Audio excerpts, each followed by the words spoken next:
Doctor Jinto John, നേരത്തെ M P Rajesh പറയുകയായിരുന്നു, ഇങ്ങോട്ട് ചോദിച്ചതാണ്, അത് സ്വാഭാവികമായും അങ്ങോട്ടും ചോദിക്കുമെന്നുള്ളത്. മദ്യനയം തീരുമാനിക്കുന്നതിന് മുൻപ് നികുതി ഘടനയെ ലഘൂകരിക്കുന്നത് വിൽക്കാൻ വേണ്ടിയിട്ടല്ല എന്ന് പറയുന്നത് കുറച്ച് ബാലിശമായ വാദമാണ്.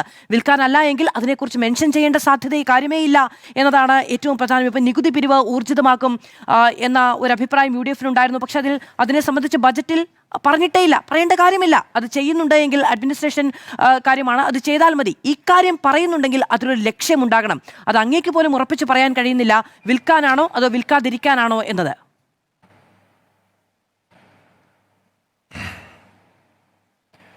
മാധവ്, ഞാൻ ആദ്യഘട്ടത്തിൽ ഞാൻ എന്തുകൊണ്ടാണ് കുറച്ച് പറഞ്ഞെന്നറിയാം. അദ്ദേഹം കുറച്ചുകൂടി അധികം പറഞ്ഞു പോകട്ടെ എന്നുള്ളത് കൊണ്ടാണ്.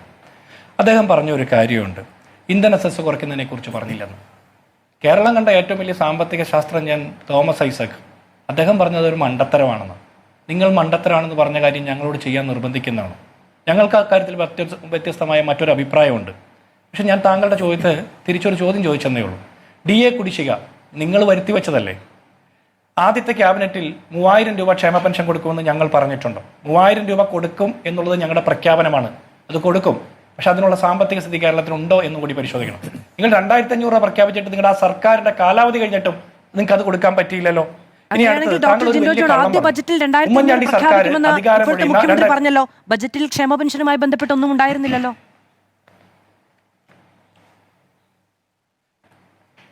ഏത് ആദ്യ ബഡ്ജറ്റിൽ എന്തിന്റെ? ആദ്യ ബഡ്ജറ്റിൽ 2500 രൂപ ക്ഷേമ പെൻഷൻ പ്രഖ്യാപിക്കും എന്ന് ഇപ്പോഴത്തെ മുഖ്യമന്ത്രി പറഞ്ഞിട്ടുണ്ട്. ആദ്യ ബഡ്ജറ്റിൽ തന്നെ 2500 കൊടുക്കുമെന്ന് പ്രഖ്യാപിച്ചിട്ടുണ്ടോ?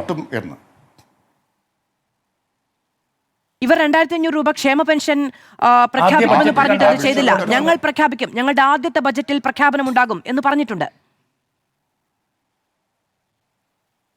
അല്ല, ഞാൻ ചോദിച്ചത് 2500 കൊടുക്കും എന്ന് പറഞ്ഞിട്ടുണ്ട്. പ്രദർശിപ്പിക്കുന്നത് നല്ലതാണ്. അല്ല, അത് എടുക്കേണ്ടി വരും. പെട്ടെന്ന് എടുക്കാൻ കഴിയില്ല. എടുക്കാൻ ഞാൻ ആവശ്യപ്പെടുകയും ചെയ്യാം. അങ്ങനെയല്ല, ഞാനത് ക്ലാരിറ്റി വരുത്താം. 2500 രൂപ ക്ഷേമ പെൻഷൻ കൊടുക്കും എന്ന് പറഞ്ഞുകൊണ്ടാണ് LDF സർക്കാർ അധികാരത്തിൽ വന്നത്. പക്ഷെ അവർ ചെയ്തിട്ടില്ല. പക്ഷെ ഞങ്ങൾ പ്രഖ്യാപിക്കും, ആദ്യ ബജറ്റിൽ പ്രഖ്യാപിക്കും. ശരി, ഇനി 2500 എന്ന് പോട്ടെ, ആദ്യ ബജറ്റിൽ പ്രഖ്യാപിക്കുമെന്ന് പറഞ്ഞല്ലോ. ആദ്യ ബജറ്റിൽ അതുമായി ബന്ധപ്പെട്ട ഒരു പരാമർശവുമില്ല. ഇനി അതല്ല നമ്മുടെ വിഷയം, ഞാൻ അങ്ങ് പറഞ്ഞപ്പോൾ പറഞ്ഞു എന്നേ ഉള്ളൂ. അല്ല, എനിക്ക് മനസ്സിലായി താങ്കൾ സൂചിപ്പിച്ച കാര്യം എനിക്ക് മനസ്സിലായി. ഞാനൊരു കാര്യം ചോദിക്കട്ടെ. കേരളത്തിലെ ടൂറിസം മേഖലയുടെ വികസനത്തിന് വേണ്ടിയിട്ട് പരമാവധി ബാറുകളുടെ എണ്ണം കൂട്ടാൻ തീരുമാനിക്കുന്നുണ്ട്. അത് ഇപ്പോൾ ടൂറിസം മേഖല വികസിക്കണ്ടേ? ഞാനൊരു കാര്യം പറയാം. അനധികൃത മദ്യത്തിന്റെ വ്യാപനം കുറയ്ക്കുക, മയക്കുമരുന്ന് ഉപയോഗത്തിന്റെ MDMA പോലെയുള്ള സിന്തറ്റിക് ഡ്രഗ്സിന്റെ ഉപയോഗം കുറയ്ക്കുക. സ്വാഭാവികമായിട്ടും നമ്മുടെ സമൂഹത്തിൽ മദ്യം ഉപയോഗിച്ച് ശീലമുള്ള ഒരു സമൂഹമാണ്. ആ സമൂഹത്തിൽ നിന്ന് ഒറ്റയടിക്ക് മദ്യത്തിന്റെ അളവ് കുറയ്ക്കുക എന്നുള്ളത്, ലഭ്യത കുറയ്ക്കുക എന്നുള്ളത് ഒരു സാമാന്യ ബുദ്ധിക്ക് ചേർന്നതല്ല. LDFും അക്കാര്യം പറഞ്ഞിട്ടുണ്ട്. അവർ പക്ഷെ സിനിമാ നടിമാരെയും നടന്മാരെയും വെച്ച് പരസ്യം ചെയ്തു, അത് പറഞ്ഞു, നേരെ തിരിച്ചു ചെയ്തു.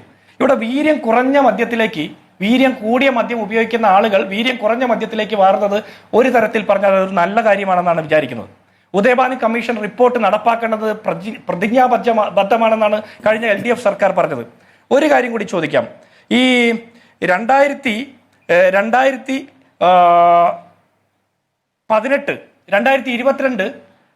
2022, 23 മദ്യനയത്തിൽ അതിൽ നികുതി വകുപ്പും എക്സൈസ് വകുപ്പും, ഞാൻ വിചാരിക്കുന്ന MP രാജേഷ് അന്ന് എക്സൈസ് വകുപ്പ് മന്ത്രിയാണ്, ആ എക്സൈസ് വകുപ്പും കൂടി ഇറക്കിയിട്ടുള്ള സർക്കാർ ഗസറ്റിൽ പറഞ്ഞിരിക്കുന്നത്, അതായത് 31/3/2022 പറഞ്ഞിരിക്കുന്നത്, സംസ്ഥാനത്ത് വീര്യം കുറഞ്ഞ മദ്യത്തിന്റെ വിപണനത്തിന് വേണ്ടിയിട്ടുള്ള നടപടികൾ സ്വീകരിക്കുമെന്നാണ്. മനസ്സിലായോ? അതിനുശേഷം 2024-25 ബഡ്ജറ്റിൽ പറഞ്ഞിട്ടുണ്ട്, ഇവിടെ വിദേശ നിർമ്മിത മദ്യം ഇവിടെ നിർമ്മിച്ച് വിപണനം കൂടി ചെയ്യുമെന്ന്. അപ്പൊ ഞാൻ ചോദിക്കുന്നത്, നിങ്ങൾക്ക് ചെയ്യാൻ നിങ്ങൾ താല്പര്യം പ്രകടിപ്പിച്ച് നിങ്ങൾ എല്ലാ കാര്യങ്ങളും വെച്ചിരുന്ന ഒരു കാര്യത്തിൽ ഞങ്ങൾ വന്നിട്ട് വീര്യം കൂടിയ മദ്യം ഉപയോഗിക്കൽ നിന്ന് വീര്യം കുറഞ്ഞ മദ്യത്തിന്റെ ഉപയോഗത്തിലേക്ക് പറ്റുമെങ്കിൽ, സാധ്യമാണെങ്കിൽ മാറാൻ സാധ്യമായിട്ടുള്ള ഒരു കാര്യം തീരുമാനിക്കുന്നു. അതും ഇപ്പോഴും തീരുമാനിച്ചിട്ടില്ല, നടപ്പാക്കാൻ പോകുന്നില്ല.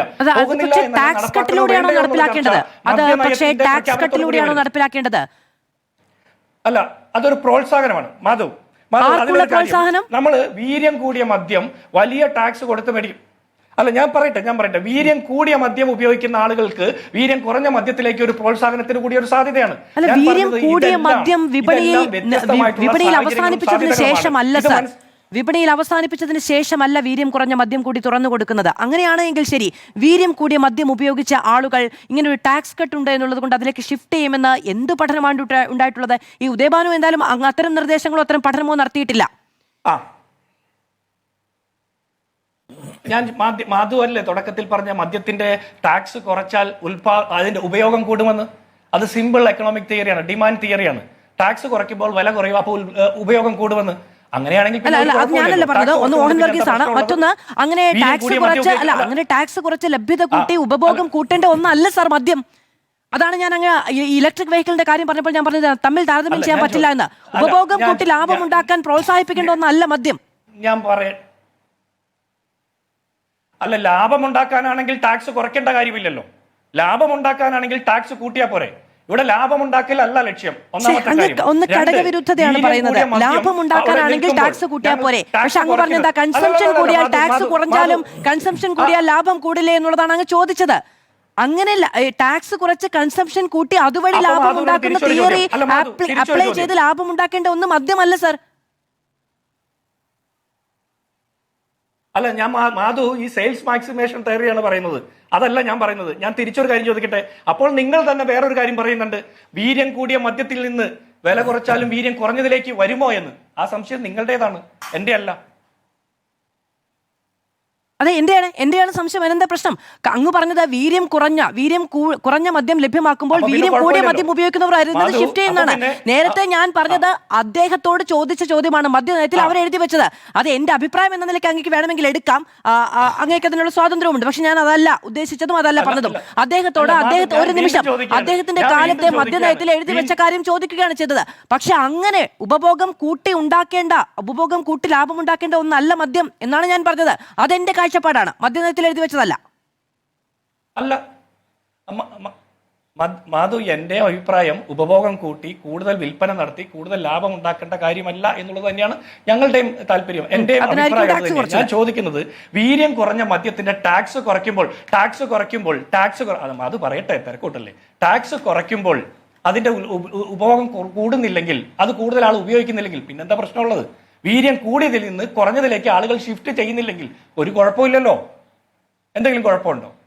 വീര്യം കൂടിയതിൽ നിന്ന് കുറഞ്ഞതിലേക്ക് വരുന്നതാണ് എപ്പോഴും ഒരു സമൂഹത്തിന് നല്ലതെന്ന് വിചാരിക്കുന്ന ഒരാൾ കൂടിയാണ്.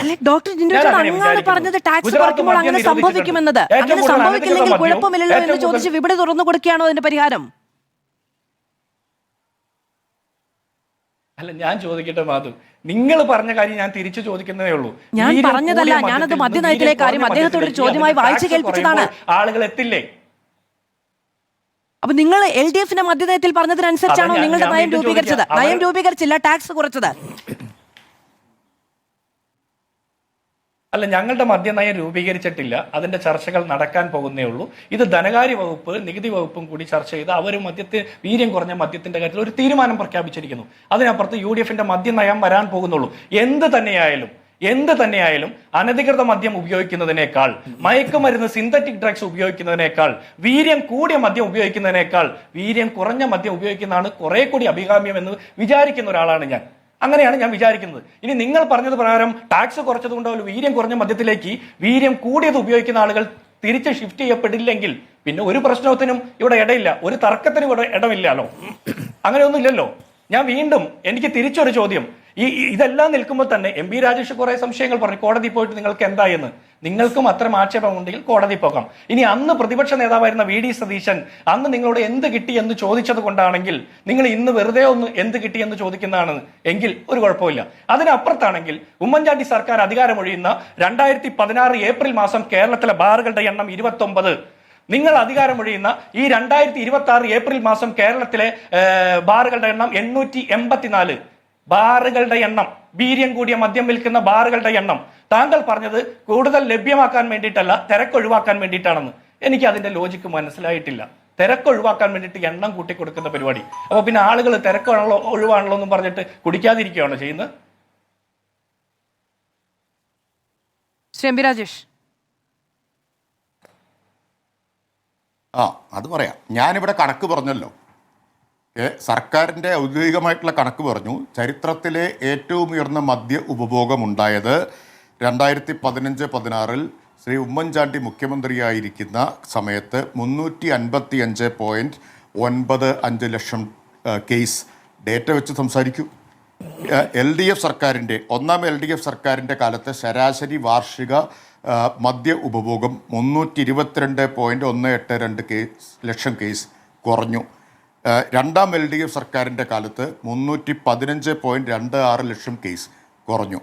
അപ്പോൾ വെറുതെ കാടടച്ചിങ്ങനെ വെടിവെച്ചതുകൊണ്ട് കാര്യമില്ല. നമ്മുടെ മുമ്പിൽ ഡേറ്റ അല്ലേ വേണ്ടത്, ഡേറ്റ വെച്ചാണ് സംസാരിക്കേണ്ടത്. ശരി, ഇത് അങ്ങനെ അവസരമായിരുന്നില്ല. ഞാൻ അദ്ദേഹം ഒരു കാര്യം ചോദിച്ചതിന് മറുപടി പറഞ്ഞതാണ്. കൂടിയത് അല്ലല്ല, അതാ മറുപടി പറഞ്ഞത്. മദ്യത്തിന്റെ ബാറിന്റെ എണ്ണം ഒരു മിനിറ്റ് മദ്യ ഉപഭോഗം കൂടുകയല്ല കുറയുകയാണ് ചെയ്തത്. രണ്ടാമത്തെ കാര്യം അദ്ദേഹം ഇവിടെ പറഞ്ഞു, അന്ന് വെറും 29 ബാർ, തെറ്റിദ്ധരിപ്പിക്കരുത്, 813 മദ്യശാലകൾ, ഇന്ന് 884. ആനുപാതികമായ വർധനവേ ഉണ്ടായിട്ടുള്ളൂ.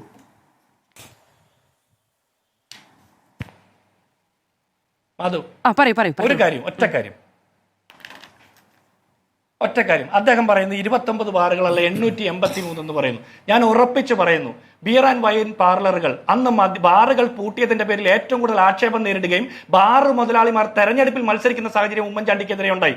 അവരെല്ലാം കൂട്ടമായിട്ട് പണം സംഭരിച്ച് ഇവർക്ക് കൊടുത്ത് ഇവരുടെ തെരഞ്ഞെടുപ്പ് പ്രചരണത്തിന് വരെ പണം ഒഴുക്കുന്ന സാഹചര്യം ഉണ്ടായിരുന്നു.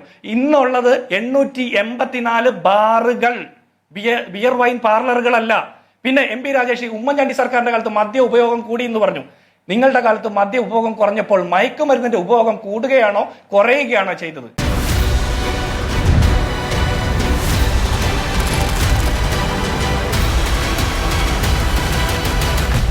ഡിബേറ്റ് വിത്ത് മാധു സജി.